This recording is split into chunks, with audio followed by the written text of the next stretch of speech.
ਸੰਗਤ ਜੀ, ਪਤਿਤ ਪਾਵਨ ਭਗਤ ਵਸ਼ਲ ਕਿਰਪਾ ਦੇ ਖਜ਼ਾਨੇ, ਧੰਨ ਧੰਨ ਸਾਹਿਬ ਸ੍ਰੀ ਗੁਰੂ ਗ੍ਰੰਥ ਸਾਹਿਬ ਮਹਾਰਾਜ ਸੱਚੇ ਪਾਤਸ਼ਾਹ ਜੀ ਦੀ ਅਪਾਰ ਕਿਰਪਾ ਰਹਿਮਤ ਬਖਸ਼ਿਸ਼ ਹੋ ਰਹੀ ਹੈ। ਸਤਿਗੁਰੂ ਜੀ ਦੀ ਦਇਆ ਕਰੁਣਾ ਦਾ ਸਦਕਾ ਸੰਧਿਆ ਦੇ ਸਮੇਂ, ਸ਼ਾਮ ਦੇ ਸਮੇਂ ਗੁਰਦੁਆਰਾ ਸ਼ਹੀਦ ਬਾਬਾ ਨਿਹਾਲ ਸਿੰਘ ਜੀ ਨਗਰ ਤਲਣ ਵਿਖੇ ਗੁਰੂ ਕੀ ਸੰਗਤ ਰੂਪ ਦੇ ਵਿੱਚ ਜੁੜ ਕੇ ਗੁਰੂ ਕੀ ਬਾਣੀ ਦਾ ਵਡਭਾਗੀ ਰੂਹਾਂ ਨੇ ਕੀਰਤਨ ਸਰਵਣ ਕੀਤਾ ਹੈ। ਨਿੱਤਾ ਪ੍ਰਤੀ ਦੇ ਨਿਯਮ ਮੁਤਾਬਕ ਰਹਿਰਾਸ ਸਾਹਿਬ ਦੇ ਪਾਠ ਉਪਰੰਤ ਗੁਰ ਇਤਿਹਾਸ ਦੀ ਚੱਲ ਰਹੀ ਸੋਹਣੀ ਸੁੰਦਰ ਵਿਚਾਰ ਦੇ ਵਿੱਚ ਜੁੜ ਬੈਠਣ ਦਾ ਸਬੱਬ ਬਣਿਆ ਹੈ, ਸਮਾਂ ਬਣਿਆ ਹੈ। ਧੰਨ ਸਤਿਗੁਰੂ ਸ੍ਰੀ ਗੁਰੂ ਗੋਬਿੰਦ ਸਿੰਘ ਸਾਹਿਬ ਜੀ ਮਹਾਰਾਜ ਸੱਚੇ ਪਾਤਸ਼ਾਹ ਜੀ ਦਾ ਸੋਹਣਾ ਸੁੰਦਰ ਇਤਿਹਾਸ ਸਤਿਗੁਰਾਂ ਦੇ ਪਵਿੱਤਰ ਅਸਥਾਨਾਂ 'ਤੇ ਨਿਰੰਤਰ ਚੱਲ ਰਿਹਾ ਹੈ। ਸਤਿਗੁਰੂ ਜੀ ਦਾ ਹੁਕਮ ਪਾ ਕੇ ਸ੍ਰੀ ਅਨੰਦਪੁਰ ਸਾਹਿਬ ਦੀ ਧਰਤੀ ਉੱਤੇ ਬ੍ਰਹਮ ਬੇਤੇ ਪਿਆਰੇ ਭਾਈ ਦਇਆ ਸਿੰਘ ਜੀ ਗੁਰੂ ਕੀਆਂ ਸੰਗਤਾਂ ਦੇ ਵਿਦਵਾਨ ਸਿੱਖਾਂ ਦੇ ਸਵਾਲਾਂ ਦੇ ਜਵਾਬ ਬੜੇ ਪਿਆਰ ਦੇ ਨਾਲ, ਬੜੀ ਭਾਵਨਾ ਦੇ ਨਾਲ ਦੇ ਰਹੇ ਹਨ।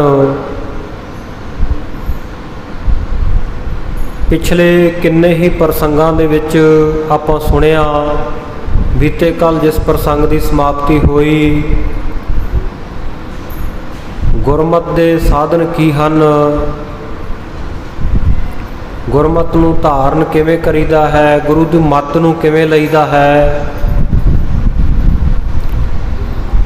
ਕਿਹੜਾ ਸਿੱਖ ਅਧਿਕਾਰੀ ਹੈ, ਕਿਸ ਸਿੱਖ ਦੇ ਉੱਤੇ ਸਤਿਗੁਰੂ ਜੀ ਦੀ ਪ੍ਰਸੰਨਤਾ ਹੁੰਦੀ ਹੈ, ਸੇਵਾ ਕੀ ਹੈ, ਸਿਮਰਨ ਕੀ ਹੈ, ਭਗਤੀ ਕੀ ਹੈ।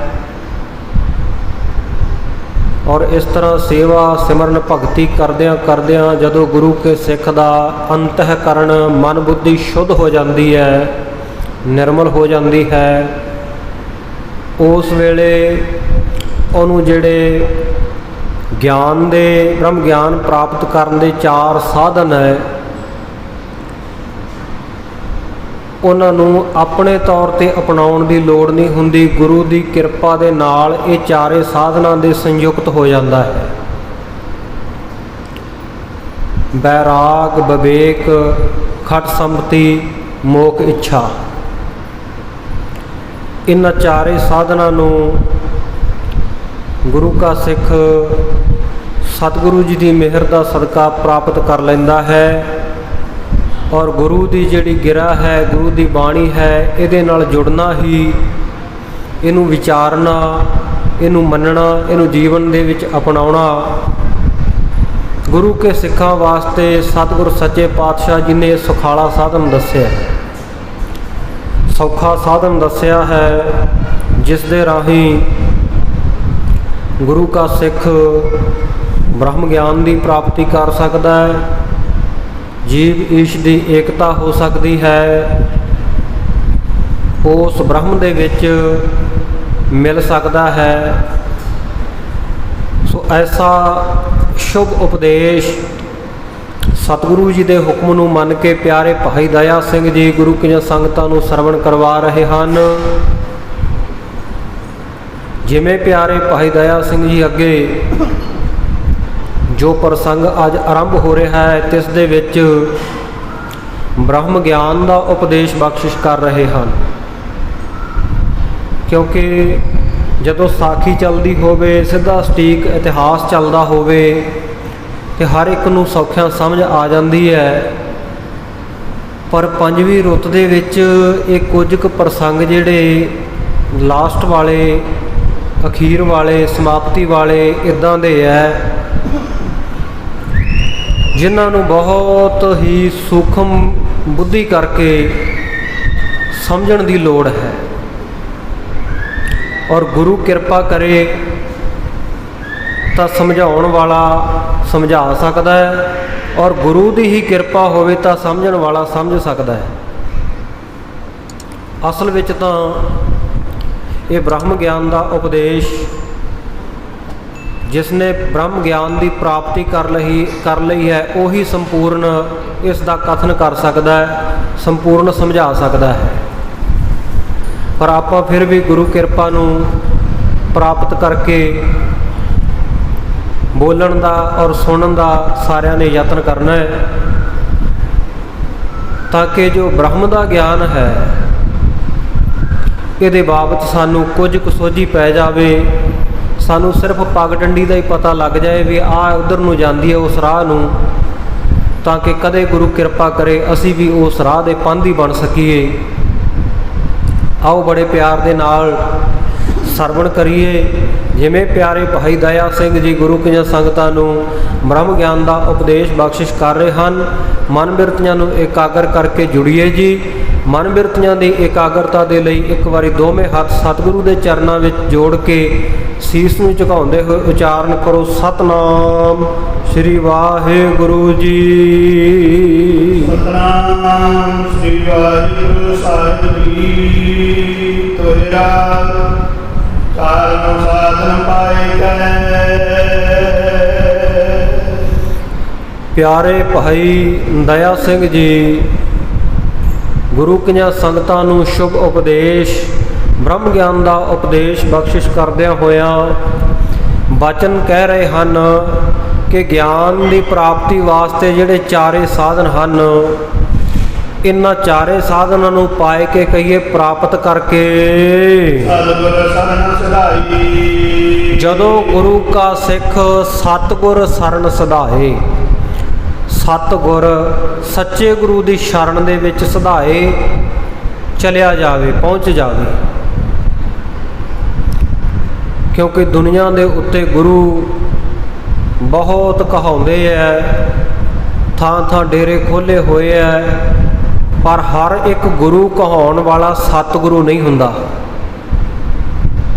ਔਰ ਗੁਰਸਿੱਖਾਂ ਵਾਸਤੇ ਤਾਂ ਸਤਿਗੁਰ ਸੱਚੇ ਪਾਤਸ਼ਾਹ ਜੀ ਨੇ ਇਹ ਗੱਲ ਹੀ ਨਿਬੇੜ ਦਿੱਤੀ ਕਿ ਸਭ ਤੋਂ ਵੱਡਾ ਸਤਿਗੁਰ ਨਾਨਕ ਜਿਨ ਕਲ ਰਾਖੀ ਮੇਰੀ। ਸਭ ਤੋਂ ਵੱਡਾ ਜੇਕਰ ਕੋਈ ਸਤਿਗੁਰੂ ਹੈ, ਸੱਚ ਦਾ ਰਸਤਾ ਦਿਖਾਉਣ ਵਾਲਾ, ਸਤ ਕਹੀਏ ਜਿਹਦਾ ਕਦੇ ਨਾਸ਼ ਨਹੀਂ ਹੁੰਦਾ, ਵਿਨਾਸ਼ ਨਹੀਂ ਹੁੰਦਾ, ਔਰ ਗੁਰ ਕਹੀਏ ਜੋ ਗੋਤਮ ਨਾਮ ਅਗਿਆਨ ਅਨਿਤ ਰੂਪ ਪ੍ਰਕਾਸ਼ ਕੀਆ ਜਨ ਚਿਤ। ਗੋ ਨਾਮ ਹੈ ਤਮ ਦਾ ਹਨੇਰੇ ਦਾ, ਹਨੇਰਾ ਕੀਆ ਅਗਿਆਨਤਾ ਦਾ ਹਨੇਰਾ, ਤੇ ਰੂਪ ਪ੍ਰਕਾਸ਼ ਚਾਨਣਾ। ਬਾਹਰ ਦੇ ਜਿੰਨੇ ਮਰਜ਼ੀ ਚਾਨਣੇ ਚੁੱਕੀ ਫਿਰੀਏ, ਜਿਹੜਾ ਅਗਿਆਨਤਾ ਦਾ ਹਨੇਰਾ ਹੈ, ਅਵਿਦਿਆ ਦਾ ਹਨੇਰਾ ਹੈ, ਇਹ ਬਾਹਰੀ ਚਾਨਣਾ ਦੇ ਨਾਲ ਕਦੇ ਵੀ ਖਤਮ ਨਹੀਂ ਹੁੰਦਾ, ਨਾਸ਼ ਨਹੀਂ ਹੁੰਦਾ। ਕਿਉਂਕਿ ਹਨੇਰਾ ਤਾਂ ਹੀ ਨਾਸ਼ ਹੋਊਗਾ ਨਾ ਵੀ ਜੇ ਚਾਨਣਾ ਹੋਵੇਗਾ, ਪ੍ਰਕਾਸ਼ ਹੋਵੇਗਾ। ਪ੍ਰਤੱਖ ਜਿਹੜਾ ਹਨੇਰਾ ਹੈ ਉਹ ਬਾਹਰੀ ਪ੍ਰਕਾਸ਼ ਦੇ ਜਿੰਨੇ ਸਰੋਤ ਹੈ, ਲਾਈਟ ਦੇ ਜਿੰਨੇ ਸਰੋਤ ਹੈ, ਉਹਨਾਂ ਨਾਲ ਖਤਮ ਹੋ ਸਕਦਾ ਹੈ। ਪਰ ਜਿਹੜਾ ਅਗਿਆਨਤਾ ਦਾ ਹਨੇਰਾ, ਸਾਡੇ ਅੰਦਰਲਾ ਹਨੇਰਾ ਹੈ, ਉਹ ਗੁਰੂ ਪਿਆਰਿਓ ਇਹਨਾਂ ਬਾਹਰੀ ਲਾਈਟਾਂ ਦੇ ਨਾਲ, ਬਾਹਰੀ ਚਾਨਣਿਆਂ ਦੇ ਨਾਲ ਖਤਮ ਨਹੀਂ ਹੁੰਦਾ। ਜਪਜੀ ਸਾਹਿਬ ਵਿੱਚ ਬਚਨ ਪੜ੍ਹਦੇ ਹਾਂ, ਜੇ 100 ਚੰਦਾ ਉਗਵੈ ਸੂਰਜ ਚੜ੍ਹੈ ਹਜ਼ਾਰ, ਇਤੇ ਚਾਨਣ ਹੁੰਦਿਆਂ ਗੁਰ ਬਿਨ ਘੋਰ ਅੰਧਾਰ। ਜੇ ਕਹਿੰਦੇ 100 ਸੂਰਜ, 100 ਚੰਦਾ ਉਗਵੈ, 100 ਚੰਦਰਮਾ ਉਗ ਪੈਣ, ਇੱਕ ਚੰਦਰਮਾ ਦੀ ਕਿੰਨੀ ਚਾਨਣੀ ਹੁੰਦੀ ਹੈ, ਕਿੰਨਾ ਪ੍ਰਕਾਸ਼ ਹੁੰਦਾ ਪੂਰਨਮਾਸ਼ੀ ਦੀ ਰਾਤ ਨੂੰ। ਜੇ ਕਹਿੰਦੇ ਇਹੋ ਜਿਹੇ 100 ਚੰਦਰਮਾ ਚੜ੍ਹ ਜਾਣ ਔਰ ਸੂਰਜ ਚੜ੍ਹੇ 1000। ਇੱਕ ਸੂਰਜ ਦਾ ਕਿੰਨਾ ਚਾਨਣ ਹੈ, ਕਿੰਨੀ ਕਰੜੀ ਧੁੱਪ ਹੁੰਦੀ ਹੈ, ਕਿੰਨਾ ਪ੍ਰਕਾਸ਼ ਹੁੰਦਾ ਹੈ। ਅਸੀਂ ਸਾਹਮਣੇ ਨੰਗੀ ਅੱਖ ਨਾਲ ਸੂਰਜ ਵੱਲ ਨੂੰ ਨਹੀਂ ਵੇਖ ਸਕਦੇ, ਪਰ ਕਹਿੰਦੇ ਇੱਦਾਂ ਦੇ 1000 ਸੂਰਜ ਚੜ੍ਹ ਜਾਣ, ਪਰ ਫਿਰ ਵੀ ਜਿਹੜਾ ਅਗਿਆਨਤਾ ਦਾ ਹਨੇਰਾ ਨਾ, ਉਹ ਗੁਰੂ ਤੋਂ ਬਿਨਾਂ ਦੂਰ ਨਹੀਂ ਹੋ ਸਕਦਾ। ਉਹਨੂੰ ਗੁਰੂ ਹੀ ਦੂਰ ਕਰ ਸਕਦਾ। ਤੇ ਗੁਰੂ ਵੀ ਪੂਰਾ ਹੋਵੇ। ਪੂਰਾ ਪ੍ਰਭ ਆਰਾਧਿਆ, ਪੂਰਾ ਜਾ ਕਾ ਨਾਉ, ਨਾਨਕ ਪੂਰਾ ਪਾਇਆ, ਪੂਰੇ ਕੇ ਗੁਣ ਗਾਓ। ਪੂਰਾ ਸਤਿਗੁਰੂ, ਪੂਰਨ ਸਤਿਗੁਰੂ ਹੋਵੇ। ਸੋ ਭਾਈ ਦਇਆ ਸਿੰਘ ਜੀ ਕਹਿੰਦੇ ਚਾਰੋਂ ਸਾਧਨ ਪਾਏ ਕੈ ਸਤਿਗੁਰ ਸਰਣ ਸਧਾਏ। ਜਦੋਂ ਚਾਰੇ ਸਾਧਨਾਂ ਦੇ ਸੰਯੁਕਤ ਹੋ ਕੇ ਗੁਰੂ ਕਾ ਸਿੱਖ ਸਤਿਗੁਰੂ ਦੀ ਚਰਨ ਸ਼ਰਨ ਦੇ ਵਿੱਚ ਜਾ ਪੈਂਦਾ ਹੈ।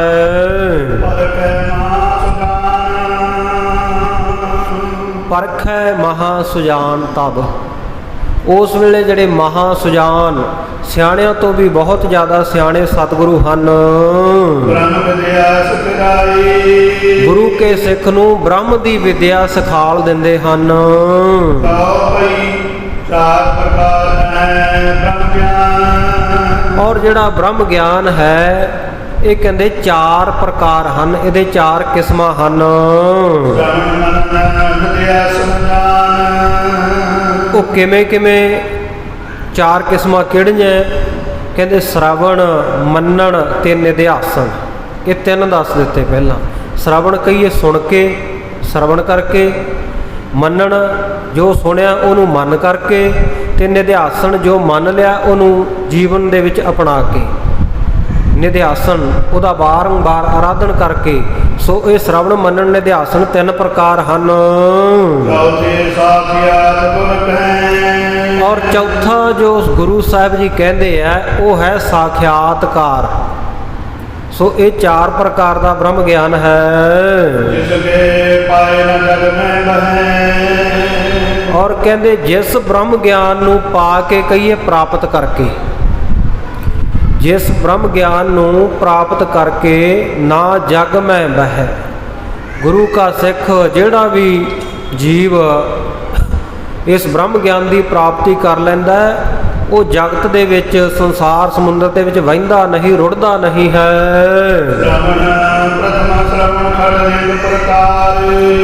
ਸਭ ਤੋਂ ਪਹਿਲਾਂ ਜੋ ਸ਼ਰਵਣ ਦੱਸਿਆ, ਉਹਦਾ ਹੁਣ ਵਿਖਿਆਨ ਕਰਦੇ ਆ ਵੀ ਸ਼ਰਵਣ ਹੈ ਕੀ। ਆਮ ਤਾਂ ਆਪਾਂ ਸ਼ਰਵਣ ਕਹਿੰਦੇ ਆ ਨਾ, ਵੀ ਆਪਾਂ ਜਿਹੜੀ ਗੱਲਬਾਤ ਸੁਣ ਰਹੇ ਆ ਵੀ ਉਹ ਸ਼ਰਵਣ ਹੈ।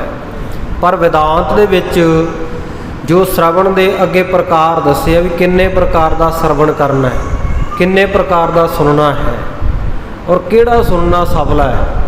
ਕਿਉਂਕਿ ਅਸੀਂ ਤਾਂ ਕਈ ਵਾਰ ਗੱਲਬਾਤ ਕਿਸੇ ਦੀ ਸੁਣੀ ਜਾਂਦੇ ਹੁੰਦੇ ਆ, ਉਹ ਬੋਲਣ ਵਾਲਾ ਬੋਲੀ ਜਾਂਦਾ, ਆਪਾਂ ਸੁਣੀ ਜਾਂਦੇ ਆ, ਧਿਆਨ ਆਪਣਾ ਕਿਤੇ ਹੋਰ ਹੁੰਦਾ, ਤੇ ਆਪਾਂ ਉਹਨੂੰ ਫੇਰ ਕਹਿੰਦੇ ਵੀ ਕੀ ਕਿਹਾ, ਮੈਂ ਸੁਣਿਆ ਨਹੀਂ। ਸੋ ਉਹ ਸ਼ਰਵਣ ਨਹੀਂ ਹੈ। ਕਿਉਂਕਿ ਭਾਈ ਦਇਆ ਸਿੰਘ ਜੀ ਵੀ ਇਹ ਵੇਦ ਵਿਦਿਆ ਦੇ ਮਾਹਰ ਸਨ, ਤੇ ਭਾਈ ਸੰਤੋਖ ਸਿੰਘ ਜੀ ਵੀ ਬਹੁਤ ਅਧਿਕ ਉਹਨਾਂ ਨੂੰ ਇਹ ਵੇਦਾਂਤ ਦੀ ਵਿਦਿਆ ਦਾ ਗਿਆਨ ਸੀ। ਇਸ ਕਰਕੇ ਭਾਈ ਦਇਆ ਸਿੰਘ ਜੀ ਦੇ ਜਿਹੜੇ ਬਚਨ ਹੈ, ਉਹਨਾਂ ਨੂੰ ਲਿਖਤੀ ਰੂਪ ਦੇ ਵਿੱਚ ਕਥਨ ਕਰਨ ਲੱਗਿਆਂ ਚੂੜਾਮਣੀ ਕਵੀ ਭਾਈ ਸਾਹਿਬ ਭਾਈ ਸੰਤੋਖ ਸਿੰਘ ਜੀ ਨੇ ਬਹੁਤ ਜਗ੍ਹਾ ਨਾਲ ਵੇਦਾਂਤ ਦੀਆਂ ਗੱਲਾਂ, ਵੇਦਾਂਤ ਦੀਆਂ ਉਦਾਹਰਨਾਂ ਵਰਤ ਲਈਆਂ। ਆਸ਼ਾ ਗੁਰਮਤਿ ਦਾ ਹੀ ਦ੍ਰਿੜ ਕਰਵਾਉਣਾ, ਪਰ ਨਾਲ ਨਾਲ ਪ੍ਰਮਾਣ ਜਿਹੜੇ ਹੈ ਸ਼ਿੰਗਾਰ ਰਸ ਦੇ ਵਜੋਂ ਉਹਨਾਂ ਨੇ ਇਹ ਕਥਾ ਦੇ ਵਿੱਚ ਵੇਦਾਂਤ ਦੀਆਂ ਉਦਾਹਰਣਾਂ, ਵੇਦਾਂਤ ਦੇ ਹਵਾਲੇ ਵਰਤੇ ਹਨ। ਸੋ ਸਭ ਤੋਂ ਪਹਿਲਾਂ ਸ਼ਰਵਣ ਦੱਸਦੇ ਆ, ਕਹਿੰਦੇ ਪ੍ਰਥਮ ਸ਼ਰਵਣ ਗੁਰ ਕਹੈ। ਪ੍ਰਥਮ ਸ਼ਰਵਣ ਖਟ ਲਿੰਗ ਪ੍ਰਕਾਰ। ਸਭ ਤੋਂ ਪਹਿਲਾਂ ਕਹਿੰਦੇ ਜਿਹੜਾ ਸ਼ਰਵਣ ਹੈ, ਇਹਦੇ ਪ੍ਰਕਾਰ, ਇਹਦੀਆਂ ਕਿਸਮਾਂ ਜਾਣ ਲਓ। ਕਹਿੰਦੇ ਇਹ ਖਟ ਨਾਮ ਹੈ 6 ਦਾ, 6 ਪ੍ਰਕਾਰ ਦਾ ਸ਼ਰਵਣ ਕਰਨਾ ਹੈ।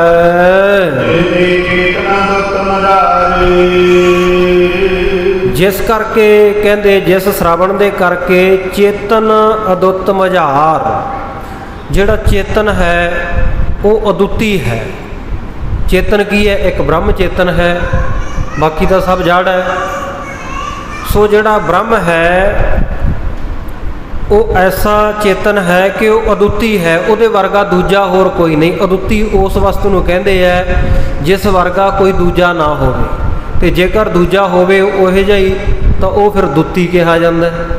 ਜੇ ਮੂਹਰੇ ਐੜਾ ਲਾ ਦਈਏ ਅਦੁੱਤੀ, ਜਿਸ ਵਰਗਾ ਦੂਜਾ ਕੋਈ ਨਹੀਂ ਹੈ। ਜਿਵੇਂ ਸੰਸਾਰ ਦੇ ਵਿੱਚ ਬਹੁਤ ਸਾਰੇ ਜਾਨਵਰ ਦੂਜੇ ਜਾਨਵਰਾਂ ਵਰਗੇ ਹੁੰਦੇ ਹੈ, ਬਹੁਤ ਸਾਰੇ ਪੰਛੀ ਦੂਜਿਆਂ ਵਰਗੇ ਹੋ ਸਕਦੇ ਹੈ, ਬਹੁਤ ਸਾਰੇ ਮਨੁੱਖ ਵੀ ਦੂਜਿਆਂ ਵਰਗੇ ਹੋ ਸਕਦੇ ਹੈ। ਇਸ ਕਰਕੇ ਉਹ ਦੁੱਤੀ ਸ਼੍ਰੇਣੀ ਦੇ ਵਿੱਚ ਆਉਂਦੇ ਆ, ਅਦੁੱਤੀ ਨਹੀਂ ਹਨ। ਅਦੁੱਤੀ ਜੋ ਹੈ ਉਹ ਇੱਕੋ ਇੱਕ ਚੇਤਨ ਬ੍ਰਹਮ ਹੈ। ਉਸ ਚੇਤਨ ਬ੍ਰਹਮ ਅਦੁੱਤੀ ਦੇ ਵਿੱਚ ਕਹਿੰਦੇ ਤਾਤ ਪਰਜ ਦਾ ਨਿਸ਼ਚਾ ਹੋਣਾ। ਤਾਤ ਪਰਜ ਕਹਿੰਦੇ ਆ ਸਿਧਾਂਤ, ਸਿਧਾਂਤ ਦਾ ਨਿਸ਼ਚਾ ਹੋ ਜਾਣਾ, ਸਿਧਾਂਤ ਦੇ ਬਾਰੇ ਪ੍ਰਪੱਕ ਹੋ ਜਾਣਾ। ਸ਼ੋਭਾਮਾਨ ਸ਼ੋਭਾਏਮਾਨ ਸਤਿਗੁਰੂ ਜੀ ਇਸ ਚੀਜ਼ ਨੂੰ, ਇਸ ਅਵਸਥਾ ਨੂੰ ਸ਼ਰਵਣ ਕਹਿੰਦੇ ਹਨ। ਫਿਰ ਅੱਗੇ 6 ਕਿਸਮਾਂ ਦੱਸਦੇ ਆ ਵੀ ਕਿਹੜੀਆਂ ਕਿਹੜੀਆਂ। ਕਹਿੰਦੇ ਸਭ ਤੋਂ ਪਹਿਲਾਂ ਜਿਹੜਾ ਇੱਕ ਨੰਬਰ ਦੇ ਉੱਤੇ ਆਉਂਦਾ ਹੈ ਉਹ ਹੈ ਉਪਕਰਮ ਅਤੇ ਉਪਸੰਹਾਰ। ਦੂਜੇ ਪ੍ਰਕਾਰ ਦਾ ਜਿਹੜਾ ਸ਼ਰਵਣ ਹੈ ਉਹ ਅਭਿਆਸ ਸ਼ਰਵਣ ਉਚਾਰਨ ਕਰਦੇ ਹਨ।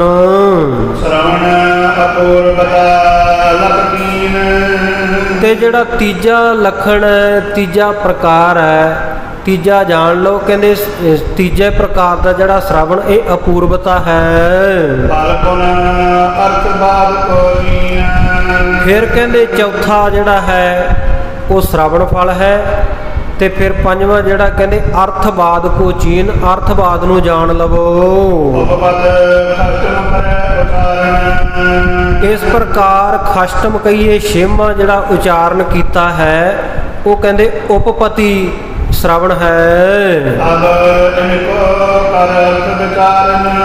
ਹੁਣ ਕਹਿੰਦੇ ਗੁਰੂ ਕੇ ਸਿੱਖੋ ਇਹਨਾਂ ਦੇ ਅਰਥ ਵਿਚਾਰਨੇ ਕਰੋ। ਇਹਨਾਂ ਦੇ ਆਪਾਂ ਅਰਥ ਵਿਚਾਰਦੇ ਹਾਂ ਵੀ ਜਿਹੜੇ ਇਹ 6 ਕਹੇ ਹੈ, ਵੱਖਰੇ ਵੱਖਰੇ ਨਾਮ ਲਏ ਆ ਸ਼ਰਵਣ ਦੇ, ਸੋ ਇਹਨਾਂ ਦੇ ਅਰਥ ਕੀ ਹਨ ਇਹ ਦੱਸਦੇ ਹਨ ਵਿਚਾਰ ਕੇ। ਸੋ ਕਹਿੰਦੇ ਅਰਥ ਜੋ ਆਦਿ ਗ੍ਰੰਥ ਮਹਿ ਧਰਨਾ। ਕਹਿੰਦਾ ਜੋ ਗ੍ਰੰਥ ਹੈ, ਗ੍ਰੰਥ ਕਰਤਾ ਨੇ ਗ੍ਰੰਥ ਦੇ ਆਰੰਭ ਦੇ ਵਿੱਚ ਜੋ ਅਰਥ ਰੱਖ ਦਿੱਤਾ, ਜੋ ਮੂਲ ਰੱਖ ਦਿੱਤਾ, ਉਹਦੇ ਵਿੱਚ ਵਿਸ਼ਾ ਵਸਤੂ ਕਹਿ ਲਓ, ਜੋ ਪ੍ਰਕਰਨ ਰੱਖ ਦਿੱਤਾ, ਤੇ ਉਸ ਨੂੰ ਕਹਿੰਦੇ ਫਿਰ ਬਹੁ ਪ੍ਰਕਾਰ ਕਰਕੇ ਵਾਰ-ਵਾਰ ਹੀ ਉਹਦਾ ਪ੍ਰਤਿਪਾਦਨ ਕਰਨਾ, ਉਹਦਾ ਵਰਣਨ ਕਰੀ ਜਾਣਾ, ਉਹਨੂੰ ਜਣਾਈ ਜਾਣਾ ਪੂਰੇ ਗ੍ਰੰਥ ਦੇ ਵਿੱਚ।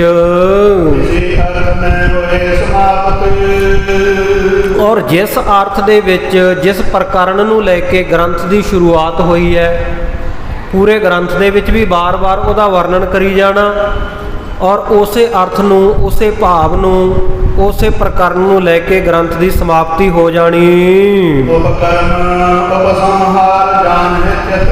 ਉਹਨੂੰ ਕਹਿੰਦੇ ਉਪਕਰਮ ਉਪਸੰਹਾਰ ਸ਼ਰਵਣ ਕਹਿੰਦੇ ਆ। ਇਹਨੂੰ ਚਿੱਤ ਵਿੱਚ ਜਾਣ ਲਵੋ। ਸ਼ੋਭਾਏਮਾਨ ਸਤਿਗੁਰੂ ਸ੍ਰੀ ਗੁਰੂ ਨਾਨਕ ਦੇਵ ਮਹਾਰਾਜ ਸੱਚੇ ਪਾਤਸ਼ਾਹ ਜੀ ਨੇ ਵੀ ਕਹਿੰਦੇ ਇਹ ਜਿਹੜਾ ਉਪਸੰਹਾਰ ਤੇ ਉਪਕਰਮ ਜਿਹੜਾ ਸ਼ਰਵਣ ਹੈ ਉਹ ਆਪਣੀ ਬਾਣੀ ਦੇ ਵਿੱਚ ਬਣਾਇਆ ਹੈ। ਕਹਿੰਦੇ ਹੁਣ ਉਹਦੀ ਉਦਾਹਰਨ ਸੁਣ ਲਓ ਔਰ ਉਦਾਹਰਨ ਸੁਣ ਕੇ ਸੁਖ ਪ੍ਰਾਪਤ ਕਰੋ।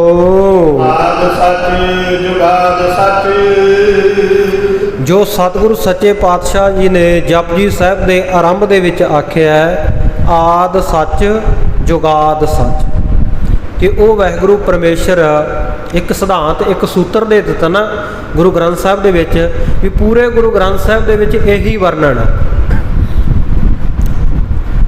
ਜੋ ਮੂਲ ਮੰਤਰ ਹੈ ਉਹਦਾ ਵਿਸਥਾਰ ਜਪਜੀ ਸਾਹਿਬ ਹੈ। ਜਪਜੀ ਸਾਹਿਬ ਦਾ ਪੂਰਨ ਵਿਸਥਾਰ ਸ੍ਰੀ ਗੁਰੂ ਗ੍ਰੰਥ ਸਾਹਿਬ ਜੀ ਮਹਾਰਾਜ ਹੈ। ਪ੍ਰਕਰਨ ਇਹੀ ਹੈ ਕਿ ਪ੍ਰਮਾਤਮਾ ਕੀ ਹੈ, ਕੈਸਾ ਹੈ ਉਹ ਪ੍ਰਮਾਤਮਾ। ਤੋ ਸਤਿਗੁਰੂ ਜੀ ਦੱਸਦੇ ਹਨ ਇਹ ਉਪਕਰਮ ਉਪਸੰਹਾਰ ਨਿਯਮ ਨੂੰ ਲਾਗੂ ਕਰਕੇ ਕਿ ਆਦ ਸੱਚ ਜੁਗਾਦ ਸੱਚ, ਉਹ ਵਾਹਿਗੁਰੂ ਪਰਮੇਸ਼ਰ ਆਦ ਵਿੱਚ ਵੀ ਸੱਚ ਹੈ। ਜਦੋਂ ਆਦ ਸੀ ਬਿਲਕੁਲ ਆਰੰਭਲਾ ਵੇਲਾ ਸੀ, ਜਿਨ੍ਹਾਂ ਸਮਿਆਂ ਦੇ ਵਿੱਚ ਜਿਸ ਵੇਲੇ ਦੇ ਵਿੱਚ ਕੇਤੇ ਯੁਗ ਵਰਤੈ ਗੁਬਾਰੈ, ਉਹ ਵਾਹਿਗੁਰੂ ਪਰਮੇਸ਼ਰ ਗੁਬਾਰ ਦੇ ਵਿੱਚ ਹੀ ਬੈਠਾ ਸੀ। ਕੁਝ ਵੀ ਉਹਨੇ ਰਚਿਆ ਨਹੀਂ ਸੀ, ਰਚਨਾ ਬਣਾਈ ਨਹੀਂ ਸੀ। ਕੇਤੇ ਯੁਗ ਵਰਤੈ ਗੁਬਾਰੈ, ਤਾੜੀ ਲਾਈ ਅਪਰ ਅਪਾਰੈ, ਧੁੰਦੂਕਾਰ ਨਿਰਾਰਮ ਬੈਠਾ, ਨਾ ਤਦ ਧੰਦ ਪਸਾਰਾ ਹੀ। ਧੁੰਦੂਕਾਰ ਦੇ ਵਿੱਚ ਹੀ ਨਿਰਾਲਮ ਉਹ ਵਾਹਿਗੁਰੂ ਪਰਮੇਸ਼ਰ ਬੈਠਾ ਸੀ, ਤੇ ਸੰਸਾਰ ਦਾ ਜਿਹੜਾ ਧੰਦ ਸੀ, ਦਵੰਦ ਸੀ, ਇਹਦਾ ਪਸਾਰਾ ਨਹੀਂ ਹੋਇਆ ਸੀ। ਉਸ ਵੇਲੇ ਕਹਿੰਦੇ ਜਿਹੜਾ ਸੱਚ ਸੀ ਉਹਨੂੰ ਕਹਿੰਦੇ ਆ ਆਦ ਸੱਚ।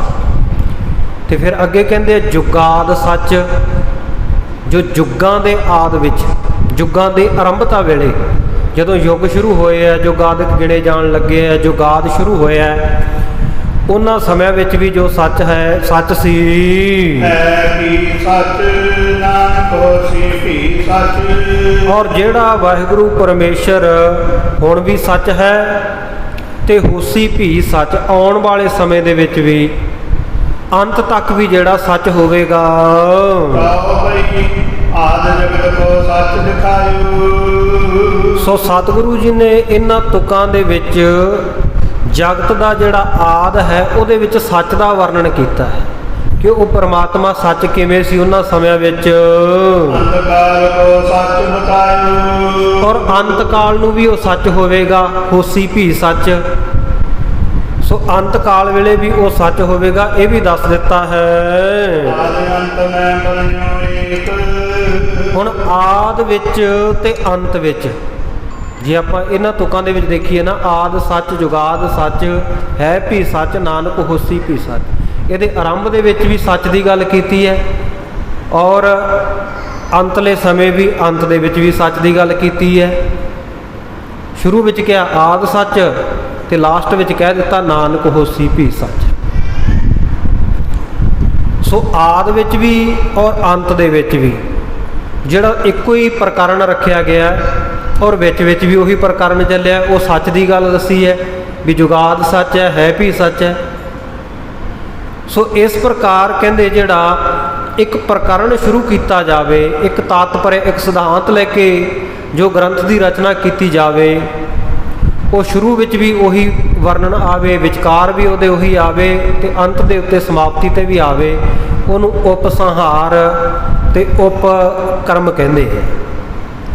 ਇਸੇ ਪ੍ਰਕਾਰ ਪੂਰੇ ਜਪਜੀ ਸਾਹਿਬ ਵਿੱਚ ਜਾਣ ਲਓ, ਜਿਵੇਂ ਜਪਜੀ ਸਾਹਿਬ ਦੇ ਸ਼ੁਰੂ ਵਿੱਚ ਪਰਮਾਤਮਾ ਦੇ ਨਾਮ ਦੀ ਗੱਲ ਕੀਤੀ ਹੈ, ਤੇ ਅੰਤ ਦੇ ਉੱਤੇ ਵੀ ਜਿਨੀ ਨਾਮ ਧਿਆਇਆ ਗਏ ਮਸਕਤ ਘਾਲ, ਨਾਨਕ ਤੇ ਮੁਖ ਉਜਲੇ ਕੀਤੀ ਛੁੱਟੀ ਨਾਲ। ਔਰ ਵਿੱਚ ਵੀ ਸਤਿਗੁਰ ਸੱਚੇ ਪਾਤਸ਼ਾਹ ਉਹ ਨਾਮ ਦੀ ਵਡਿਆਈ, ਨਾਮ ਦੀ ਮਹਿਮਾ, ਉਹ ਪਰਮਾਤਮਾ ਦੀ ਗੱਲ ਕਰ ਰਹੇ ਆ। ਸੋ ਇੱਥੇ ਵੀ ਇਹੀ ਸ਼ਰਵਣ ਜੁਗਤੀ ਜਿਹੜੀ ਉਪਕਰਮ ਉਪਸੰਹਾਰ ਵਰਤੀ ਗਈ ਹੈ। ਇਸੇ ਤਰ੍ਹਾਂ ਸੰਪੂਰਨ ਸ੍ਰੀ ਗੁਰੂ ਗ੍ਰੰਥ ਸਾਹਿਬ ਦੇ ਵਿੱਚ ਵੀ ਦੇਖ ਲਈਏ, ਆਦ ਪੂਰਨ, ਮੱਧ ਪੂਰਨ, ਅੰਤ ਪੂਰਨ ਪਰਮੇਸ਼ਰ ਹੈ। ਸਾਰੇ ਜਗ੍ਹਾ ਦੇ ਉੱਤੇ ਆਦ ਵਿੱਚ ਵੀ, ਮੱਧ ਵਿੱਚ ਵੀ, ਔਰ ਸਮਾਪਤੀ ਦੇ ਉੱਤੇ ਭੋਗ ਦੇ ਵੇਲੇ ਵੀ ਉਹ ਪਰਮੇਸ਼ਰ ਦੀ ਹੀ ਗੱਲ ਕੀਤੀ ਗਈ ਹੈ। ਸੋ ਇਸ ਪ੍ਰਕਾਰ ਕਹਿੰਦੇ ਆਦ ਅੰਤ ਦੇ ਵਿੱਚ ਜੋ ਇੱਕ ਦਾ ਵਰਣਨ ਕੀਤਾ ਹੈ, ਕਹਿੰਦੇ ਇਸ ਨੂੰ ਵਿਵੇਕ ਵਿਚਾਰ ਲਓ, ਜਾਂ ਵਿਵੇਕੀ ਜਿਹੜੇ ਵਿਚਾਰਵਾਨ ਹਨ ਇਹਨੂੰ ਉਪਕਰਮ ਤੇ ਉਪਸੰਹਾਰ ਦਾ ਨਾਂ ਦਿੰਦੇ ਹਨ। ਅੱਗੇ ਦੱਸਦੇ ਆ ਵੀ ਅਭਿਆਸ ਸ਼ਰਵਣ ਕੀ ਹੈ। ਕਹਿੰਦੇ ਜਿਹੜੀ ਵਸਤੂ ਨਿਰੂਪਣ ਦੇ ਯੋਗ ਹੈ, ਨਿਰੂਪਣ ਕਹੀਏ ਵਰਣਨ ਕਰਨ ਦੇ ਯੋਗ ਹੈ, ਜਿਹੜੀ ਵਸਤੂ ਵਰਣਨ ਕਰਨ ਦੇ ਯੋਗ ਹੈ, ਤੇ ਉਹ ਵਸਤੂ ਕੀ ਹੈ? ਕਹਿੰਦੇ ਉਹ ਵਸਤੂ ਹੈ ਅਦੁੱਤੀ ਚੇਤਨ, ਜਿਹਦੇ ਵਰਗਾ ਹੋਰ ਕੋਈ ਦੂਜਾ ਨਹੀਂ, ਅਦੁੱਤੀ ਹੈ ਜੋ ਬ੍ਰਹਮ ਚੇਤਨ ਹੈ। ਬਾਰ-ਬਾਰ ਕਹਿੰਦੇ ਉਸ ਅਦੁੱਤੀ ਚੇਤਨ ਬ੍ਰਹਮ ਦਾ ਪ੍ਰਕਾਸ਼ ਕਰ ਰਹੇ ਹਨ, ਪ੍ਰਗਟ ਕਰਕੇ ਦਿਖਾ ਰਹੇ ਹਨ। ਗ੍ਰੰਥ ਵਿਖੇ ਜੋ ਲਖ ਅਭਿਆਸਾ ਕਹਿੰਦੇ ਗ੍ਰੰਥ ਵਿਖੇ ਬਾਰ-ਬਾਰ ਉਹਨੂੰ ਜਦੋਂ ਵਰਣਨ ਕਰਨਾ, ਜਿਹੜੀ ਨਿਰੂਪਣ ਯੋਗ ਵਸਤੂ ਹੈ, ਵਰਣਨ ਕਰਨੇ ਯੋਗ ਵਸਤੂ ਹੈ, ਬ੍ਰਹਮ ਹੈ, ਗੁਰਬਾਣੀ ਵਿੱਚ ਬਾਰ-ਬਾਰ ਉਸ ਦਾ ਵਰਣਨ ਕਰਨਾ, ਉਸ ਦਾ ਪ੍ਰਕਾਸ਼ ਕਰਨਾ। ਸੋ ਕਹਿੰਦੇ ਉਸ ਨੂੰ ਲੱਖ ਕਹੀਏ ਜਾਣ ਲਓ ਕਿ ਇਹ ਅਭਿਆਸਾ ਸ਼ਰਵਣ ਹੈ। ਔਰ ਜਪਜੀ ਸਾਹਿਬ ਦੇ ਵਿੱਚ ਸਤਿਗੁਰ ਸੱਚੇ ਪਾਤਸ਼ਾਹ ਜੀ ਨੇ ਭਲੀ ਪ੍ਰਕਾਰ ਕਰਕੇ ਵਰਣਨ ਕੀਤਾ ਹੈ। ਬਾਰ-ਬਾਰ ਉਹਨਾਂ ਹੀ ਅਰਥਾਂ ਦੇ ਵਿੱਚ ਉਚਾਰਨ ਕੀਤਾ, ਬਾਰ-ਬਾਰ ਉਹੀ ਅਰਥ ਰੱਖਿਆ ਹੈ। ਫਿਰ ਉਦਾਹਰਨ ਦਿੰਦੇ ਆ ਵੀ ਕਿਵੇਂ ਰੱਖਿਆ। ਸ਼ੁਰੂ ਦੇ ਵਿੱਚ ਵੀ ਆਦਿ ਸੱਚ ਜੁਗਾਦ ਸੱਚ ਕਹਿ ਦਿੱਤਾ, ਸੱਚ ਦੀ ਗੱਲ ਹੋ ਰਹੀ ਹੈ। ਔਰ ਜਪਜੀ ਸਾਹਿਬ ਦੇ ਵਿੱਚ ਵੀ ਵਰਣਨ ਕਰਦੇ ਜਾਂਦੇ ਆ, ਸਾਚਾ ਸਾਹਿਬ ਸਾਚ ਨਾਏ, ਕਿ ਉਹ ਸਾਹਿਬ, ਉਹ ਮਾਲਕ, ਉਹ ਪਰਮਾਤਮਾ ਸੱਚ ਹੈ ਤੇ ਉਹਦਾ ਨਾਮ ਵੀ ਸੱਚਾ ਹੈ। ਫਿਰ ਕਹਿੰਦੇ ਐ, ਉਹ ਵਾਹਿਗੁਰੂ ਦਾ ਹੀ ਵਰਣਨ ਕਰਦੇ ਹੋਏ ਦੱਸਦੇ ਐ ਵੀ ਥਾਪਿਆ ਨਾ ਜਾਏ, ਕੀਤਾ ਨਾ ਹੋਏ।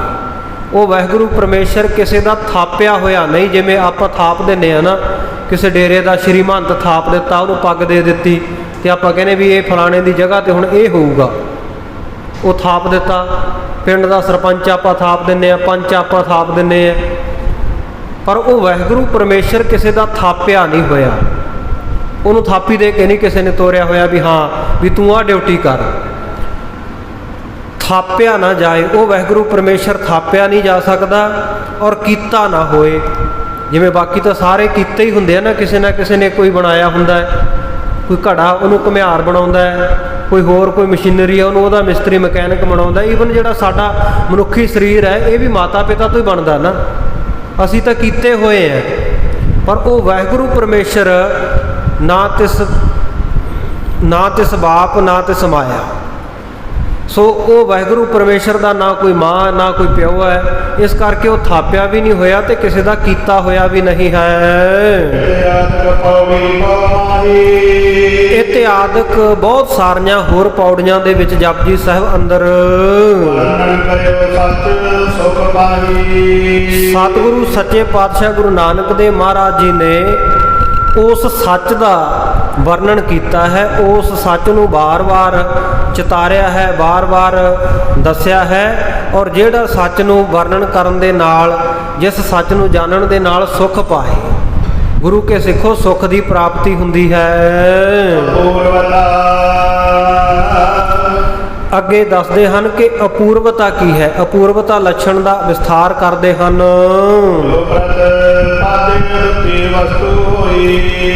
ਜਿਹੜੀ ਅਦੁੱਤੀ ਵਸਤੂ ਕਹੀਏ, ਅਦੁੱਤੀ ਵਸਤੂ ਆਪਾਂ ਨੂੰ ਪਤਾ ਲੱਗ ਗਿਆ ਕਿ ਬ੍ਰਹਮ ਹੈ, ਜਿਹਦੇ ਵਰਗਾ ਹੋਰ ਕੋਈ ਨਹੀਂ। ਜੋ ਬ੍ਰਹਮ ਅਦੁੱਤੀ ਵਸਤੂ ਹੈ ਤੇ ਉਹ ਜੋ ਪ੍ਰਤਿਪਾਦਿਆ ਹੈ, ਜਿਸ ਦਾ ਵਰਣਨ ਕੀਤਾ ਜਾਣਾ ਹੈ, ਪਰ ਉਹ ਜਿਹੜੀ ਵਸਤੂ ਹੈ ਉਹ ਬ੍ਰਹਮ ਹੈ, ਜਿਹੜਾ ਪ੍ਰਮਾਣਾਂਤਰ, ਪ੍ਰਮਾਣਾਂ ਦੇ ਅੰਤਰਗਤ ਨਹੀਂ ਆਉਂਦਾ। ਪ੍ਰਮਾਣ ਦੇ ਕੇ ਉਹਨੂੰ ਸਿੱਧ ਨਹੀਂ ਕੀਤਾ ਜਾ ਸਕਦਾ। ਪ੍ਰਮਾਣਾਂ ਦੇ ਅਵਿਸ਼ੇ ਹੈ, ਅਵਿਸ਼ੇ ਕਹੀਏ ਜਿਹੜਾ ਉਹਨਾਂ ਦੀ ਪਕੜ ਦੇ ਵਿੱਚ ਨਹੀਂ ਆ ਰਿਹਾ, ਉਹਨਾਂ ਦਾ ਵਿਸ਼ਾ ਨਹੀਂ ਹੈ, ਪ੍ਰਮਾਣਾਂ ਦਾ ਸਬਜੈਕਟ ਨਹੀਂ ਹੈ। ਪ੍ਰਮਾਣਾ ਕਰਕੇ ਜਿਹੜਾ ਅਵਿਸ਼ਾ ਹੈ, ਇਹਨੂੰ ਕਹਿੰਦੇ ਇਹ ਸ਼ਰਵਣ ਦਾ ਜਿਹੜਾ ਅਪੂਰਵਤਾ, ਜਿਹੜਾ ਤੀਜਾ ਲੱਛਣ ਹੈ ਕਿ ਉਹ ਜਿਹੜਾ ਪਰਮਾਤਮਾ ਇੱਕੋ ਹੀ ਸੱਚ ਹੈ, ਉਹਦੇ ਵਰਗਾ ਹੋਰ ਬੀਜਾ ਕਹੀਏ ਦੂਜਾ ਨਹੀਂ ਹੈ ਕੋਈ। ਇਹਨੂੰ ਇਸ ਜਿਹੜਾ ਅਪੂਰਵਤਾ ਲੱਛਣ ਹੈ, ਅਪੂਰਵਤਾ ਸ਼ਰਵਣ ਹੈ, ਇਹਨੂੰ ਸਤਿਗੁਰੂ ਨੇ ਜਪਜੀ ਸਾਹਿਬ ਵਿੱਚ ਕਿਵੇਂ ਲਿਖਿਆ ਉਹਦੀ ਵੀ ਉਦਾਹਰਨ ਦਿੰਦੇ ਹੈ। ਕਹਿੰਦੇ ਸਤਿਗੁਰੂ ਜੀ ਕਹਿ ਰਹੇ ਨੇ, ਕਥਨਾ ਕਥੀ ਨਾ ਆਵੈ ਤੋਟ। ਉਹਨੂੰ ਕਥਨ ਕਰਨ ਦੇ ਨਾਲ, ਕਥਨੇ ਵਾਲਾ ਹੋ ਕੇ ਆਪਾਂ ਕਥਨ ਕਰੀ ਜਾਈਏ, ਨਾ ਆਵੈ ਤੋਟ। ਤੋਟ ਤਾਂ ਨਹੀਂ ਆਉਂਦੀ ਨਾ ਵਾਹਿਗੁਰੂ ਪਰਮੇਸ਼ਰ ਦੀ, ਆਪਾਂ ਅੰਤ ਤਾਂ ਨਹੀਂ ਪਾ ਸਕਦੇ, ਘੱਟ ਤਾਂ ਨਹੀਂ ਕਰ ਸਕਦੇ, ਉਹ ਤਾਂ ਬਹੁਤ ਵਿਸਥਾਰ ਵਾਲਾ ਹੈ। ਤੇ ਆਪਣੇ ਕਥਨ ਦੇ ਨਾਲ ਉਹ ਤੋਟ ਦੇ ਵਿੱਚ ਨਹੀਂ ਆਉਂਦਾ ਵੀ ਆਪਾਂ ਜਾਣ ਲਿਆ ਬਸ ਇੰਨਾ ਕੀ ਹੈ। ਕਥਨਾ ਕਥੀ ਨਾ ਆਵੈ ਤੋਟ, ਕਥਨ ਕਰਨ ਦੇ ਨਾਲ ਉਹ ਵਾਹਿਗੁਰੂ ਪਰਮੇਸ਼ਰ ਦੇ ਸਰੂਪ ਦੀ ਤੋਟ ਨਹੀਂ ਆਉਂਦੀ। ਕੋਟੀ ਕੋਟੀ ਕਹੀਏ ਦਲੀਲਾਂ ਦੇ ਸਹਿਤ, ਕੋਟੀ ਨਾਮ ਹੈ ਜੁਗਤੀਆਂ ਦਾ, ਦਲੀਲਾਂ ਦਾ। ਕਹਿੰਦੇ ਅਨੇਕਾਂ ਕਰੋੜਾਂ ਪ੍ਰਕਾਰ ਦੀਆਂ ਦਲੀਲਾਂ ਦੇ ਨਾਲ ਕਰੋੜਾਂ ਲੋਕ ਉਸ ਕਥਨ ਵਾਲੇ ਹੋ ਕੇ ਉਸ ਕਥਨੇ ਯੋਗ ਨੂੰ ਕਥਨ ਕਰੀ ਜਾਣ। ਕਥ ਕਥ ਕਥੀ ਕੋਟੀ ਕੋਟ ਕੋਟ, ਫਿਰ ਵੀ ਕਹਿੰਦੇ ਉਸ ਦੀ ਜਿਹੜੀ ਟੋਟ ਨਹੀਂ ਆ ਸਕਦੀ, ਉਸ ਦਾ ਅੰਤ ਨਹੀਂ ਆ ਸਕਦਾ।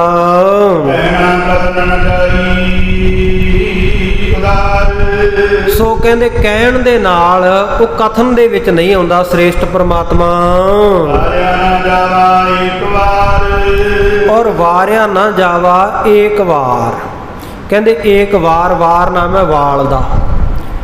ਕਹਿੰਦੇ ਉਹਦਾ ਇੱਕ ਵਾਲ ਦਾ ਵੀ ਜਿਹੜਾ ਕਹਿੰਦੇ ਵਾਰਿਆ ਨਾ ਜਾਵਾ, ਵਰਣਨ ਨਹੀਂ ਕੀਤਾ ਜਾ ਸਕਦਾ ਉਹਦੇ ਇੱਕ ਵਾਲ ਦਾ ਵੀ, ਕਿਉਂਕਿ ਵਾਹਿਗੁਰੂ ਪਰਮੇਸ਼ਰ ਦਾ ਇੱਕ ਵਾਲ, ਇੱਕ ਰੋਮ ਹੈ ਨਾ, ਉਹਦੇ ਵਿੱਚ ਵੀ ਕਰੋੜਾਂ ਬ੍ਰਹਿਮੰਡ ਸਮਾਏ ਹੋਏ ਆ, ਆਪਾਂ ਕਿਵੇਂ ਵਰਣਨ ਕਰ ਸਕਦੇ ਹਾਂ। ਸੋ ਇੱਕ ਵਾਲ ਮਾਤਰ ਵੀ, ਬਿਲਕੁਲ ਵੀ ਵਾਲ ਜਿੰਨਾ ਬਰੀਕ ਵੀ, ਉਸ ਦਾ ਵਰਣਨ ਨਹੀਂ ਕੀਤਾ ਜਾ ਸਕਦਾ।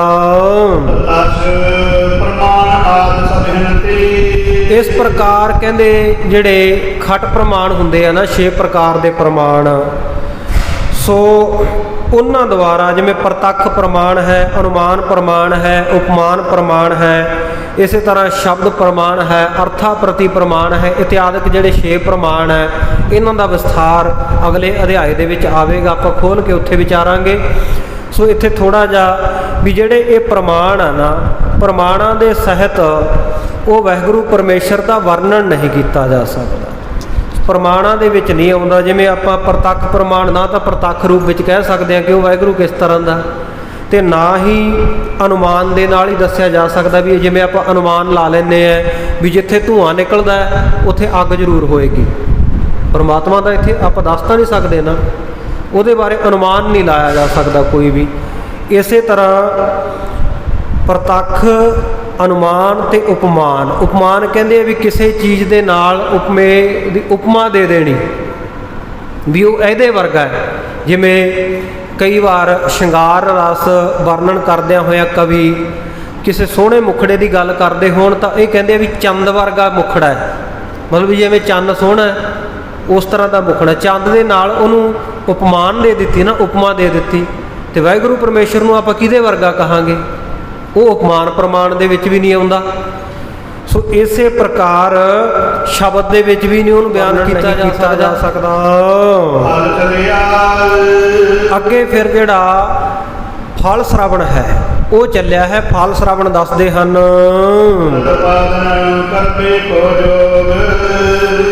ਜਿਹੜਾ ਵਾਹਿਗੁਰੂ ਪਰਮੇਸ਼ਰ ਜਾਂ ਜੋ ਪ੍ਰਤਪਾਦਨ ਕਰਵੇ ਕੋ ਜੋਗ, ਵਰਣਨ ਕਰਨ ਦੇ ਯੋਗ ਹੈ,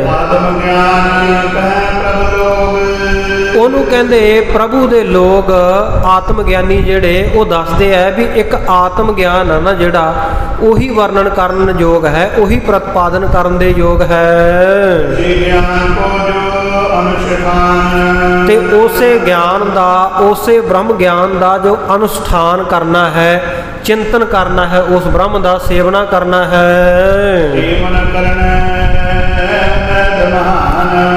ਕਹਿੰਦੇ ਉਹਦਾ ਸੇਵਨ ਕਰਨਾ ਚਾਹੀਦਾ, ਮਹਿਦ ਬਹੁਤ ਜ਼ਿਆਦਾ, ਬਹੁਤ ਜ਼ਿਆਦਾ, ਬਹੁਤ ਮਹਾਨ ਸੇਵਨ ਕਰਨਾ ਚਾਹੀਦਾ ਹੈ। ਸੋ ਕਹਿੰਦੇ ਚੌਥਾ ਜਿਹੜਾ ਸ਼੍ਰਵਣ ਪ੍ਰਯੋਜਨ ਹੈ, ਕਹਿੰਦੇ ਇਹ ਚੌਥਾ ਸ਼੍ਰਵਣ ਪ੍ਰਯੋਜਨ ਹੈ ਤੇ ਇਸੇ ਦਾ ਨਾਮ ਕਹਿੰਦੇ ਸ਼੍ਰਵਣ ਫਲ ਵੀ ਕਿਹਾ ਜਾਂਦਾ ਹੈ। ਜਪਜੀ ਸਾਹਿਬ ਵਿੱਚ ਸਤਿਗੁਰੂ ਜੀ ਕਹਿੰਦੇ ਨੇ ਕਿ ਗੁਰਮੁਖ ਨਾਦੰ ਗੁਰਮੁਖ ਵੇਦੰ, ਗੁਰੂ ਦੇ ਮੁਖਾਰਬਿੰਦ ਤੋਂ ਜੋ ਮਹਾ ਉਪਦੇਸ਼, ਮਹਾਵਾਕ ਸਤਿਗੁਰੂ ਜੀ ਨਾਦ ਕਹੀਏ ਕਥਨ ਕਰਦੇ ਹਨ। ਗੁਰਮੁਖ ਨੂੰ ਜਾਣਦੇ ਆ, ਉਹਦੇ ਪਰ ਉਪਕਾਰ ਨੂੰ ਜਾਣਦੇ ਹਨ। ਸੋ ਗੁਣਵੰਤਿਆ ਗੁਣ ਦੇ, ਉਹਨਾਂ ਗੁਣਵੰਤਿਆਂ ਨੂੰ ਵੀ ਗੁਣ ਦਿੰਦਾ ਹੈ ਜਾਂ ਉਹਨਾਂ ਗੁਣਵੰਤਿਆਂ ਦੇ ਉੱਤੇ ਹੋਰ ਪਰ ਉਪਕਾਰ ਕਰਦਾ, ਗੁਣ ਕਰਦਾ ਹੈ। ਪਰ ਉਹ ਵਾਹਿਗੁਰੂ ਪਰਮੇਸ਼ਰ ਦੇ ਉੱਤੇ ਕੋਈ ਗੁਣ ਕਰ ਦੇਵੇ ਤੇਹਾ ਕੋਈ ਨਾ ਸੁਝੇ। ਇਹੋ ਜਿਹਾ ਹੋਰ ਕੋਈ ਸੁਝਦਾ ਹੀ ਨਹੀਂ ਹੈ, ਦਿਖਾਈ ਹੀ ਨਹੀਂ ਦਿੰਦਾ। ਜਿਹੜਾ ਉਹ ਵਾਹਿਗੁਰੂ ਪਰਮੇਸ਼ਰ ਦੇ ਉੱਤੇ ਕੋਈ ਗੁਣ ਕਰਦੇ ਪਰ ਉਪਕਾਰ ਕਰਦੇ, ਕਿਉਂਕਿ ਵਾਹਿਗੁਰੂ ਦੇ ਉੱਤੇ ਪਰ ਉਪਕਾਰ ਕੌਣ ਕਰ ਸਕਦਾ? ਵਾਹਿਗੁਰੂ ਸਾਰਿਆਂ 'ਤੇ ਪਰ ਉਪਕਾਰ ਕਰਦਾ ਨਾ। ਕਹਿੰਦੇ ਤੇਹਾ ਕੋਈ ਨਾ ਸੁਝੇ ਜੇ ਤਿਸ ਗੁਣ ਕੋਏ ਕਰੇ। ਇਹੋ ਜਿਹਾ ਹੋਰ ਕੋਈ ਨਹੀਂ ਨਜ਼ਰ ਆਉਂਦਾ, ਕੋਈ ਸੁਝਦਾ ਨਹੀਂ ਜਿਹੜਾ ਉਹ ਵਾਹਿਗੁਰੂ ਪਰਮੇਸ਼ਰ ਦੇ ਉੱਤੇ ਗੁਣ ਪਰ ਉਪਕਾਰ ਕਰ ਦੇਵੇ। ਦੀਹਾ ਨਾਮ ਹੈ ਵੱਡੇ ਦਾ। ਕਹਿੰਦੇ ਜਿਹੜਾ ਗਿਆਨਵਾਨ ਹੈ, ਬ੍ਰਹਮ ਗਿਆਨੀ ਹੈ, ਜਿਹਨੂੰ ਬ੍ਰਹਮ ਦਾ ਗਿਆਨ ਹੋ ਗਿਆ, ਉਹ ਤੇ ਸਭ ਤੋਂ ਵੱਡਾ ਹੈ। ਉਹਦੇ ਉੱਤੇ ਕੌਣ ਪਰ ਉਪਕਾਰ ਕਰ ਸਕਦਾ? ਜਿਹੜਾ ਹੈ ਹੀ ਸਭ ਤੋਂ ਵੱਡਾ, ਉਹਦੇ ਉੱਤੇ ਕੌਣ ਪਰ ਉਪਕਾਰ ਕਰੇਗਾ? ਹਾਂ, ਵਾਲੀ ਇੱਕ ਸੇਵਾ ਹੀ ਹੈ। ਸਭ ਕੁਝ ਹੀ ਕਰ ਸਕਦਾ, ਕਿਉਂਕਿ ਉਹ ਤਾਂ ਸਭ ਕੁਝ ਕਰਨ ਕਾਰਨ ਦੇ ਆਪ ਸਮਰੱਥ ਹੈ, ਸ਼ਕਤੀਵਾਨ ਹੈ। ਬ੍ਰਹਮ ਗਿਆਨੀ ਦੇ ਸਭ ਕੁਝ ਹੀ ਹੱਥ ਵਿੱਚ ਹੁੰਦਾ, ਸਭ ਕੁਝ ਉਹਦੇ ਵੱਸ ਹੁੰਦਾ ਹੈ। ਸੋ ਕਹਿੰਦੇ ਉਪਪਤੀ ਖਸ਼ਟ ਸ਼ਰਵਣ ਸੋ ਲੱਛਣ। ਜਿਹੜਾ ਛੇਵਾਂ ਲੱਛਣ ਹੈ ਸ਼ਰਵਣ ਦਾ, ਜਿਹਨੂੰ ਕਹਿੰਦੇ ਉਪਪਤੀ ਕਿਹਾ ਜਾਂਦਾ। ਉਪਪਤੀ ਨਾਮ ਹੈ ਜੁਗਤੀਆਂ ਦਾ, ਦਲੀਲਾਂ ਦਾ। ਸੋ ਦਲੀਲਾਂ ਸਹਿਤ ਜਿਹੜਾ ਇਹ ਉਪਪਤੀ ਲੱਛਣ ਹੈ ਛੇਵਾਂ। ਸੋ ਇਹਨੂੰ ਵੇਦ ਧਾਰਮਿਕ ਪੁਸਤਕਾਂ ਵੀ ਕਹਿੰਦੀਆਂ ਹਨ, ਔਰ ਸਤਿਗੁਰੂ ਵਿਚక్షਣ ਜਿਹੜੇ ਕਹਿਣ ਦੇ ਵਿੱਚ ਚਤੁਰ ਹਨ, ਸਤਿਗੁਰੂ ਜੀ ਗਿਆਨ ਵਿੱਚ ਚਤੁਰ ਹਨ, ਉਹ ਵੀ ਆਪਣੇ ਗ੍ਰੰਥਾਂ ਵਿੱਚ ਕਹਿੰਦੇ ਹਨ।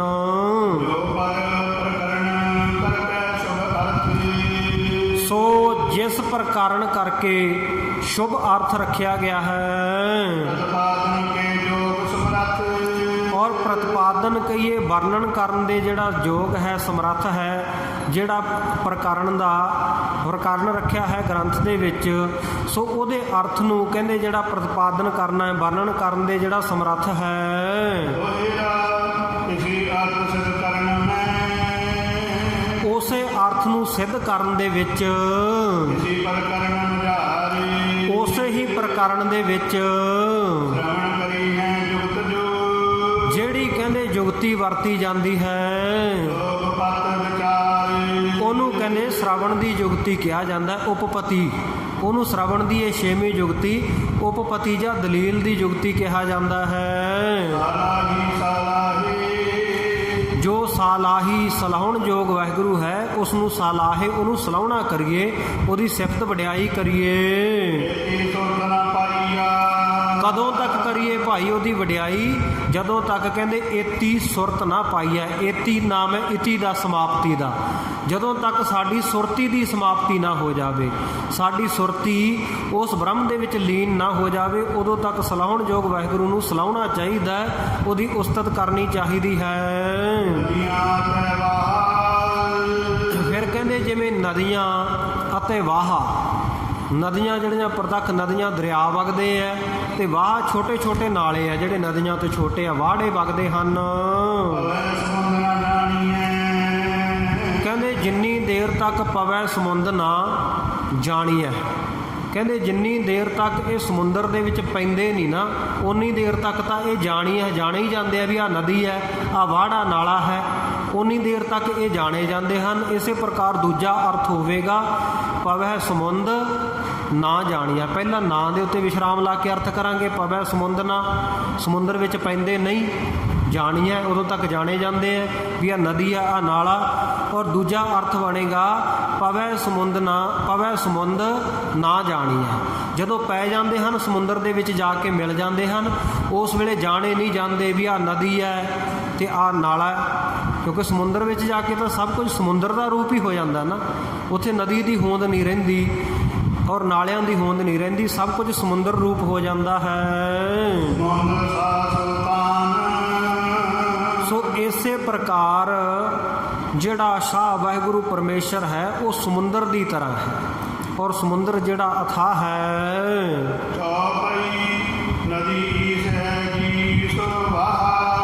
ਕਹਿੰਦੇ ਜਿਹੜਾ ਵਾਹਿਗੁਰੂ ਪਰਮੇਸ਼ਰ ਹੈ, ਸ਼ਾਹ ਹੈ, ਉਹ ਤਾਂ ਸ਼ਾਹ ਸੁਲਤਾਨ ਉਹ ਸਮੁੰਦਰ ਦੀ ਤਰ੍ਹਾਂ ਹੈ। ਅਤੇ ਨਦੀ ਜਿਹੜੀ ਉਹ ਕਹੀਏ ਈਸ਼ਵਰ ਹੈ, ਅਗਿਆਨਤਾ ਹੈ, ਈਸ਼ਵਰ ਹੈ। ਔਰ ਜੀਵ ਜਿਹੜਾ ਹੈ ਉਹ ਵਾਹਾ ਹੈ, ਉਹ ਨਾਲਾ ਹੈ। ਈਸ਼ਵਰ ਨੂੰ ਨਦੀ ਦਾ ਜਿਹੜਾ ਇਹ ਉਦਾਹਰਨ ਦਿੱਤੀ ਗਈ ਹੈ, ਅਤੇ ਜਿਹੜਾ ਜੀਵ ਹੈ ਇਸ ਨੂੰ ਨਾਲੇ ਦੀ ਸੰਗਿਆ ਦਿੱਤੀ ਹੈ। ਜਦੋਂ ਕਹਿੰਦੇ ਇਹ ਦੋਨੇ ਨਦੀ ਅਤੇ ਨਾਲਾ ਸਮੁੰਦਰ ਦੇ ਵਿੱਚ ਜਾ ਕੇ ਉਦਤ ਦੇ ਵਿੱਚ ਜਾ ਕੇ ਮਿਲ ਜਾਂਦੇ ਹੈ, ਇਸੇ ਤਰ੍ਹਾਂ ਜੀਵ ਅਤੇ ਈਸ਼ ਜਦੋਂ ਉਸ ਬ੍ਰਹਮ ਦੇ ਵਿੱਚ ਜਾ ਕੇ ਮਿਲ ਜਾਂਦੇ ਹਨ, ਉਸ ਵੇਲੇ ਕਹਿੰਦੇ ਨਦੀ ਦਾ ਤੇ ਨਾਲੇ ਦਾ ਨਾਮ ਮਿਟ ਜਾਂਦਾ ਹੈ। ਇਸੇ ਤਰ੍ਹਾਂ ਬ੍ਰਹਮ ਦੇ ਵਿੱਚ ਮਿਲ ਕੇ ਜੀਵ ਵੀ ਨਹੀਂ ਰਹਿੰਦਾ, ਈਸ਼ਵਰ ਵੀ ਨਹੀਂ ਰਹਿੰਦਾ, ਸੋ ਇੱਕੋ ਹੀ ਸਰੂਪ ਹੋ ਜਾਂਦਾ ਹੈ। ਜਿਵੇਂ ਸਮੁੰਦਰ ਦਾ ਰੂਪ ਬਣ ਕੇ ਨਦੀਆਂ ਜਿਹੜੀਆਂ, ਨਾਲੇ ਜਿਹੜੇ ਆ ਉਹ ਸਿੰਧ ਹੀ ਕਹਾਉਂਦੇ ਆ, ਸਮੁੰਦਰ ਹੀ ਕਹਾਉਂਦੇ ਹਨ। ਇਸੇ ਤਰ੍ਹਾਂ ਈਸ਼ ਅਤੇ ਜੀਵ ਇਹ ਦੋਨੋਂ ਵੀ ਬ੍ਰਹਮ ਦੇ ਵਿੱਚ ਮਿਲ ਕੇ ਬ੍ਰਹਮ ਹੋ ਜਾਂਦੇ ਹਨ। ਫਿਰ ਕਰੋੜਾਂ ਯਤਨ ਕਰੀ ਜਾਓ, ਜਿਹੜੀ ਨਦੀ ਜਿਹੜਾ ਨਾਲਾ ਸਮੁੰਦਰ ਵਿੱਚ ਜਾ ਕੇ ਮਿਲ ਗਿਆ ਉਹਨੂੰ ਆਪਾਂ ਵੱਖਰਾ ਕਰ ਸਕਦੇ ਵੀ ਆਹ ਨਦੀ ਦਾ ਪਾਣੀ ਵੱਖਰਾ ਕੱਢ ਦਈਏ, ਨਾਲੇ ਦਾ ਪਾਣੀ ਸਮੁੰਦਰ ਵਿੱਚੋਂ ਵੱਖਰਾ ਕੱਢ ਲਈਏ। ਕੋਟ ਯਤਨ ਕਰੀਏ, ਕਰੋੜਾਂ ਯਤਨ ਕਰੀਏ, ਕਹਿੰਦੇ ਵੱਖਰੇ ਨਹੀਂ ਹੋ ਸਕਦੇ।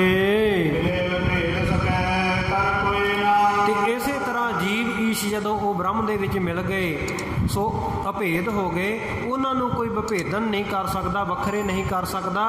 ਬ੍ਰਹਮ ਦੇ ਸਰੂਪ ਤੋਂ ਜੀਵ ਈਸ਼ ਫਿਰ ਵੱਖਰੇ ਨਹੀਂ ਹੁੰਦੇ। ਇਸ ਪ੍ਰਕਾਰ ਕਹਿੰਦੇ ਏਕਤਾ ਦੇ ਵਿੱਚ ਜਿਹੜੀ ਇਹ ਉਕਤੀ ਜੁਗਤੀ ਇਸ ਪ੍ਰਕਾਰ ਹੈ। ਕਹਿੰਦੇ ਇਸੇ ਨੂੰ ਕਹਿੰਦੇ ਉਪਪਤੀ ਸ਼੍ਰਵਣ ਰੂਪ ਜਾਣ ਲਵੋ, ਇਹੀ ਕਹਿੰਦੇ ਉਪਪਤੀ ਸ਼੍ਰਵਣ ਦਾ ਰੂਪ ਹੈ।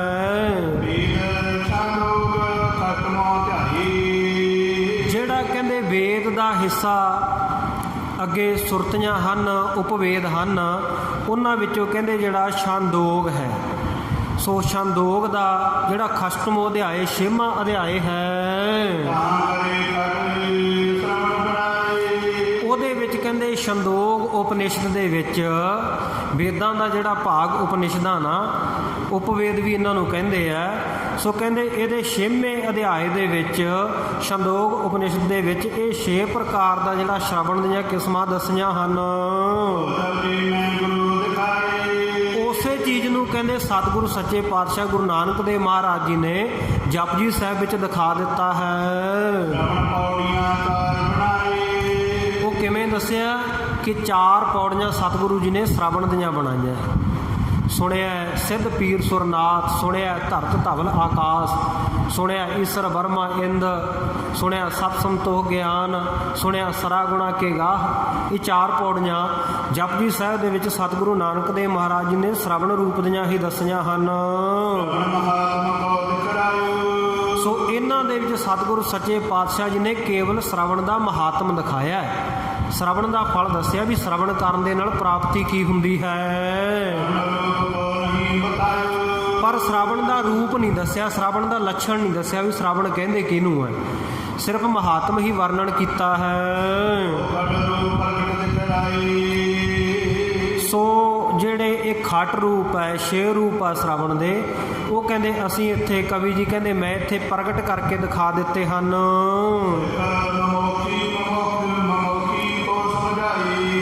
ਔਰ ਛੰਦੋਗ ਉਪਨਿਸ਼ਦ ਦੇ ਵਿੱਚ ਜਿਹੜੇ ਇਹ ਕਹਿੰਦੇ 6 ਪ੍ਰਕਾਰ ਦੇ ਸ਼ਰਵਣ ਦੇ ਸਰੂਪ ਦੱਸੇ ਆ।